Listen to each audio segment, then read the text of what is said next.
నిజంగా నేను బిజీగా ఉన్న టైంలోనే మా బావ ఇలాంటి కూరగాయలు తెస్తాడండి. అదేనండి బెండకాయలు, దొండకాయలు, చిక్కుడుకాయలు.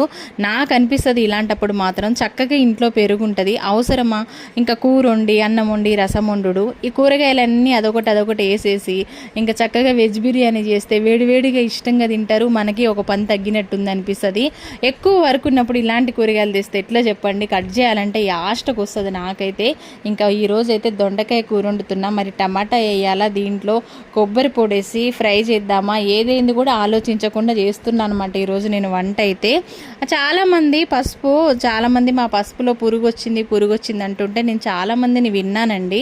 మేము ఈ పసుపు పట్టించి సంవత్సరం అవుతుంది. నేను పసుపు పట్టించిన వెంటనే ఇందులో ఎండుమిర్చి వేసి అయితే పెట్టుకుంటానమాట. ఇట్లా వేయడం వల్ల పసుపు అనేది అసలు ఇప్పుడు పట్టించిన పసుపు లాగానే ఉంటుంది. ఇది పట్టించి కూడా సంవత్సరం అయింది. చూడండి కొంచెం కూడా పురుగు అనేది లేదు.